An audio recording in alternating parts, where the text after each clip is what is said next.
बिस्मिल्लाहिर्रहमानिर्रहीम। अस्सलाम वालेकुम वरहमतुल्लाहि वबरकातुहू। नाज़रीन, भारत का मशहूर और मारूफ बिजनेसमैन धीरू भाई अंबानी यानी कि दुनिया के अमीर तरीन इंसान और भारत के सबसे ताकतवर तरीन बिजनेसमैन मुकेश अंबानी के वालिद हैं। ये उन दिनों की बात है कि जब मुकेश अंबानी के वालिद की तबीयत काफ़ी नासाज और बिगड़ी हुई थी और उनका सारा बिजनेस उनके दोनों बेटे मुकेश अंबानी और सुनील अंबानी ने संभाल लिया था, क्योंकि डॉक्टर्स ने उनके वालिद को मुकम्मल आराम करने का कहा था। नाज़रीन, एक दफ़ा धीरू अंबानी शाम ढले अपने माले की सड़क पर टहल रहा था। मौसम खुशगवार होने के बावजूद उसका दम घुटा जा रहा था। डॉक्टरों के मुताबिक उसके पास हफ्ता 10 दिन से ज़्यादा टाइम नहीं था। दुनिया की हर आसाइश के होते हुए भी बेबसी का ये आलम था कि टाइम से पहले ही सब कुछ ख़त्म होता हुआ महसूस हो रहा था। इतना अमीर तरीन इंसान कि उनके लिए दौलत संभालना मुश्किल था, हत्ता कि दौलत के अंबार लगे हुए थे, लेकिन उनके चेहरे को देखकर ऐसा मालूम होता था कि ये उस वक्त दुनिया के सबसे मजबूर तरीन इंसान हैं, क्योंकि मुल्क के तमाम डॉक्टरों ने उसे लाइलाज कर दिया था। एक नन्ही सी उम्मीद थी कि इसका अमेरिका में इलाज हो सकता है, वो भी दम तोड़ गई। जबकि वहाँ अमेरिका में कई महीनों तक इलाज करवाने, टेस्ट वगैरह करवाने के बाद सीनियर तरीन डॉक्टर ने आखिरकार एक दिन आकर नरमी से मुकेश अंबानी और उनकी वालदा को समझाया कि आपके पास ज़्यादा वक्त नहीं है, लिहाजा मेरा मशवरा है और अक्लमंदी भी यही होगी कि आप इनको दुनिया के किसी भी बड़े से बड़े हस्पताल में चेक करवा लें या उनका इलाज करवा लें, तो उनको कोई अफाका ना होगा, क्योंकि मैंने उनके पाँव के नाखून से लेकर उनके सर के बाल तक एक एक चीज़ का बड़ी बारीक बीनी से टेस्ट और मुआयना किया है। लेकिन तमाम डॉक्टर्स के मशवरे के बाद हम इस नतीजे पर पहुँचे हैं कि ये अपनी बाकी की ज़िंदगी का कीमती टाइम अपने बीवी बच्चों के साथ गुजारे। जब मुकेश अंबानी और उनकी वालदा अपने शौहर को लेकर वापस भारत आए तो उन्होंने बड़ी तहम्मुल मिजाजी से अपने शौहर से कहा कि डॉक्टर ने आपको सिर्फ आराम का मशवरा दिया है। लेकिन धीरू भाई अंबानी अपनी जिस्मानी सेहत से वाकिफ़ थे और अपनी इस लाइलाज बीमारी के बारे में भी अच्छी तरह जानते थे, इसलिए वो सिर्फ अपने घर में रहते और कभी कभार टहलने के लिए घर से बाहर निकलते। उस शाम मौसम काफ़ी खुशगवार था, तो ये अपने घर से थोड़ी सी चहलकदमी की गर्ज से मोहल्ले में निकले थे और बेखबरी के आलम में ना जाने कितनी देर टहलता रहा और उनकी सोचों का तसलसल तब टूटा जब टहलते टहलते वो एक तंग से बारौनक पुल पर पहुंच चुका था। सड़क पार दूसरी तरफ 2 मंजिला मकान के दरवाजे के बाहर एक खातून खड़ी किसी आदमी से गुफ्तगू कर रही थी। उन्हें महसूस हुआ कि वो औरत रोते हुए इस मर्द से कोई बात कर रही है। ना जाने क्यों उनमें तजस्सुस पैदा हुआ कि वो औरत उस मर्द के सामने क्यों रो रही है।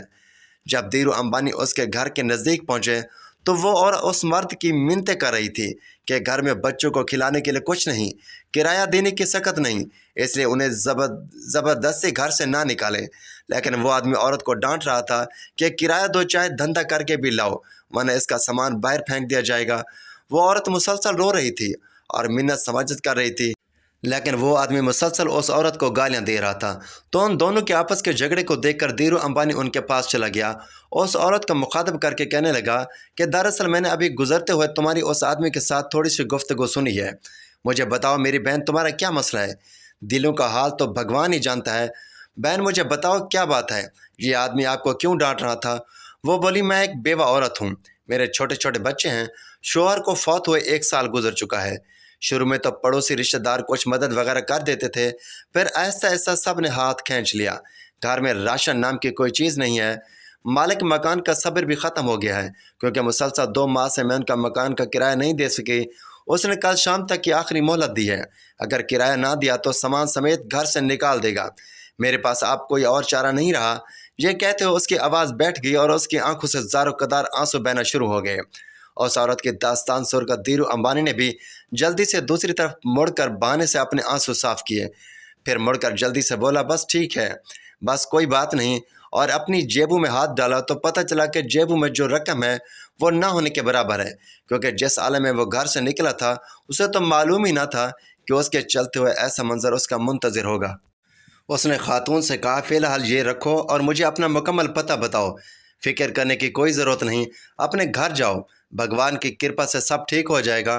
खातून बेचैनी के अंदाज में उसकी तरफ देख रही थी, जैसे सोच रही हो कि इस पर भरोसा करे कि ना करे, क्योंकि ये मुसलसल उस औरत को कह रहा था कि तुम्हें परेशान होने की ज़रूरत नहीं है, तुम चुपचाप घर में बैठ जाओ। उसने फिर से यकीन दहानी कराई कि तुम अपना एड्रेस बता दो। उसने आखिरकार अपना नाम, पता और एड्रेस बता दिया और फिर एक तरफ को चल पड़ी। थोड़ी देर तक खातून को जाता देखने के बाद वो मुड़ा और वापस घर की तरफ तेज़ी से कदम उठाने लगा। घर पहुंचकर उसने काफ़ी मिकदार में नकदी ली और ड्राइवर को बड़ी गाड़ी निकालने का हुक्म दिया और उसको लेकर बाज़ार में चले गए। वहां जाकर गाड़ी राशन से भर ली और उस औरत के बताए हुए पता पर पहुंच गया। वहां जाकर सारा राशन उस औरत को दिया और कुछ नकद कैश भी दिया और उस औरत से कहा कि आप किराए के बारे में परेशान ना हों, मैं ख़ुद मालिक मकान से बात कर लूँगा और किराए का मामला निपटा दूँगा। उसने उस औरत से मालिक मकान का एड्रेस लिया और उस औरत को मुखातिब करके कहने लगा कि बहन, हर महीने कुछ मखसूस रकम आप तक पहुंचा दी जाएगी। अचानक उस औरत ने उसे कहा कि अल्लाह आपका भला करे। तो उसने उस औरत से पूछा कि आप किस धर्म से ताल्लुक़ रखती हैं। तो उस औरत ने कहा कि मैं मुसलमान हूँ। क्योंकि उससे पहले उन्होंने कभी उस औरत से नहीं पूछा कि तुम किस मज़हब से ताल्लुक़ रखती हो। ये तो जब उस औरत ने कहा कि अल्लाह आपका भला करे तो उनको शक पड़ा कि ये मुसलमान है और उन्होंने अपनी तसल्ली कर ली। फिर उन्होंने उस औरत से कहा कि अपने अल्लाह से मेरी सेहत के लिए दुआ कीजिएगा। लेकिन ये औरत नहीं जानती थी कि यह सखी इंसान मुसलमान नहीं बल्कि हिंदू है। खैर, ये कहकर जल्दी से बिना कुछ कहे सुने वापस मुड़ गया। खातून बुत बनी बेयकीनी के आलम में खड़ी अश्क भरी निगाहों से देखती रह गई और वह वैन समेत नज़र से ओझल हो गया। मुकेश अंबानी के वालिद की कैफियत अब काफ़ी बल्कि बहुत मुख्तलिफ थी और उसके अंग अंग से खुशी फूट रही थी। कुछ घंटों पहले जो उसकी हालत थी वो अभी यकसर बदल गई थी। उसने कागज़ कलम उठाया, उस औरत का एड्रेस लिखा और उस पर वसीयत की हर माह 4 लोगों के माकूल से बढ़कर खर्चे की रकम इस एड्रेस पे भिजवाई जाए। उसके नीचे उसने अपने दस्तखत कर दिए और कागज़ को लिफाफे में बंद करके तिजोरी में रख दिया। अब उसे लग रहा था कि अपने आखिरी सफ़र के लिए वो तैयार है या थोड़ी बहुत तैयारी कर ली है।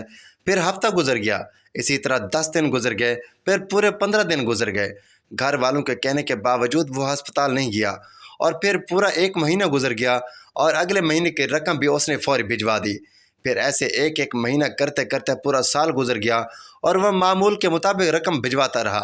फिर 5 साल, फिर 10 साल गुजर गए और फिर पूरे 16 साल गुजर जाने के बाद एक रात वो मामूल के मुताबिक उठा और अपने घर के गरासी एरिया में टहलने लगा। अचानक उसकी तबीयत नासाज हो गई और उसे अपनी सांसें फूलती हुई महसूस हुई। यह चलते हुए बड़ी मुश्किल से अपने कमरे में आकर लेट गया। बड़ी मुश्किल से उठा और अपने वाशरूम तक गया। वाशरूम से निकलने के बाद उसे ऐसा महसूस हुआ कि उसका दम घुट रहा है। उसने गिलास उठाया और जैसे ही जग से पानी डाला और थोड़ा सा पानी पीने के बाद जब यह गिलास को वापस टेबल पर रखने लगा तो वह बजाय टेबल के नीचे फर्श पर गिर गया और इस जहान फ़ानी से रुखसत हो गया। यह वाक़या यहाँ ख़त्म नहीं होता, असल खुलासा तो अब आना है। घर वाले जब सुबह उठे तो उसका बेड पर लेटा हुआ महसूस कर रहे थे कि शायद वो नींद कर रहे हैं, लेकिन जब तकरीबन 1 घंटे के बाद वो अपने बेड से ना उठे, ना ही करवट बदली, जब उसकी बीवी कमरे में उनके बेड के बिल्कुल पास आई तो नीचे गिलास टूटा हुआ था। वो अचानक से अपने शोहर को हिलाने लगी। तब उसने महसूस किया कि वो इस दुनिया से जा चुका है। फिर उसने ऊंची ऊंची आवाज़ में रोना शुरू कर दिया। यह सुनते ही घर के तमाम अफराद और मुलाजमीन उस कमरे में इकट्ठे हो गए। खैर, हिंदू मज़हब के रस्म और रिवाज के मुताबिक उन्होंने उसकी तदफीन यानी शाम घाट में जैसे वो मुर्दे को जलाते हैं, उन्होंने वो सारी रस्में पूरी की और दीगर इंतज़ामात के बाद औलाद का तिजोरी और वसीयत खोलने का वक्त आया तो वो बंद लिफाफा भी निकल आया जो कम अज़ कम 16 साल पहले की तारीख का उनके वालिद के हाथ का लिखा हुआ था और उसका मतलब था कि उस लिखे गए एड्रेस पे 16 साल से रकम दी जा रही थी। लिफाफा पढ़ने के बाद उनको पता चला कि वालिद साहब को फौत हुए 10 दिन हो गए हैं, जो कि उनकी मैयत और रिश्तेदार लोगों को मिलने मिलाने में निकल गए और वसीयत के मुताबिक रकम की अदायगी 10 दिन लेट हो गई है। रकम लेकर वो लोग यानी मुकेश अंबानी और अनिल अंबानी के साथ उनका एक ड्राइवर था उस एड्रेस पर पहुंचे तो दरवाज़े खटखटाने पर खातून बाहर आई जो कि अब 50 साल से ऊपर की हो चुकी थी। सलाम दुआ के बाद मुकेश अंबानी ने अपना और अपने वालिद का मुकम्मल तारफ़ कराने के बाद उस खातून से बाअदब अंदाज में कहा कि हम आपको वालिद साहब की तरफ से माहाना मखसूस रकम जो है वो देने आए हैं और माजरत चाहते हैं कि रकम की अदायगी 10 दिन लेट हो गया है। वो असल में खातून जल्दी से बोली, अरे नहीं नहीं, कोई बात नहीं, आपके वालिद साहब के यहाँ पर बहुत एहसानात हैं, आप लोग मेरी तरफ से वालिद साहब को बहुत शुक्रिया बोलेगा और उन्हें बताइएगा कि हम हमेशा उन्हें दुआओं में याद रखते हैं और रखेंगे। اور میری طرف سے آداب کے ساتھ انہیں بتائیے گا کہ آپ انہیں رقم بھیجنے کی ضرورت نہیں ہے۔ انیل امبانی حیرانگی سے بولا، کیوں نہیں ہے ضرورت رقم کی؟ خاتون نے خوشی کے آنسو میں دھیمی آواز میں جواب دیا، اللہ کے فضل سے مہینہ پہلے میرے بڑے بیٹے کی ملازمت لگی تھی اور 10 دن پہلے ہی میرے بیٹے کو اس کی پہلی تنخواہ ملی ہے۔ ان دونوں بھائیوں اور ڈرائیور کے کانوں میں خاتون کا یہی جملہ اٹک کر رہ گیا، 10 دن پہلے ہی میرے بیٹے کو اس کی پہلی تنخواہ ملی ہے۔ پھر یہ دونوں بھائی اس عورت کا شکریہ ادا کر کے اپنے گھر واپس لوٹ آئے۔ اس عورت نے بھی کبھی بھی یہ جاننے کی کوشش نہیں کی تھی کہ ان کا مذہب کیا ہے یا مکیش امبانی کے والد اتنے امیر انسان ہیں۔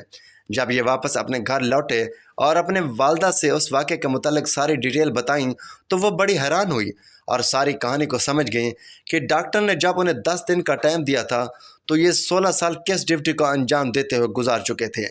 ناظرین گرامی، آپ صلی اللہ علیہ وآلہ وسلم کا فرمان ہے کہ رازداری میں کیا گیا صدقہ اللہ پاک کے غصے کو بجھاتا ہے، اور ہر عقل رکھنے والے کے اس واقعے میں صدقے کے متعلق بڑی کھلی اور واضح نشانی موجود ہے۔ اس میں کوئی دو رائے نہیں کہ صدقہ مال و جان دونوں میں اضافہ کرتا ہے، صرف مال میں نہیں بلکہ عمر کو بھی بڑھاتا ہے۔ جس شخص کو اب بھی یقین نہ ہو رہا ہو وہ کسی بھی غریب، بیوہ، یتیم، مسکین کے ساتھ یہ تجربے کے طور پر ایسا کر کے دیکھ لے۔ اگر اس کے مال و جان میں اضافہ نہ ہوا تو وہ میرا گربان پکڑ سکتا ہے۔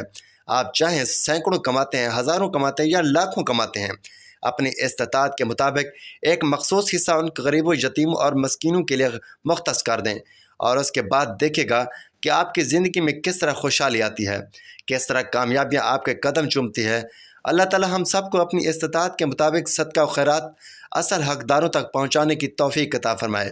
جو سفید پوش ہیں، جو بھیک مانگنے جیسے حقیر کام سے باز رہتے ہیں، ان کی بھی مدد کرنے کی ہمت و طاقت عطا فرمائے۔ مجھے امید ہے کہ ہماری آج کے یہ ویڈیو آپ کو پسند آئی ہوگی۔ اگر پسند آئی ہو تو ویڈیو کو لائک کریں، شیئر کریں، چینل کو سبسکرائب کریں تاکہ ہر آنے والی اس طرح کی سبق آموز ویڈیو سب سے پہلے آپ تک پہنچے۔ تو ناظرین، اگلی ویڈیو تک کے لیے اجازت دیجیے۔ اللہ حافظ۔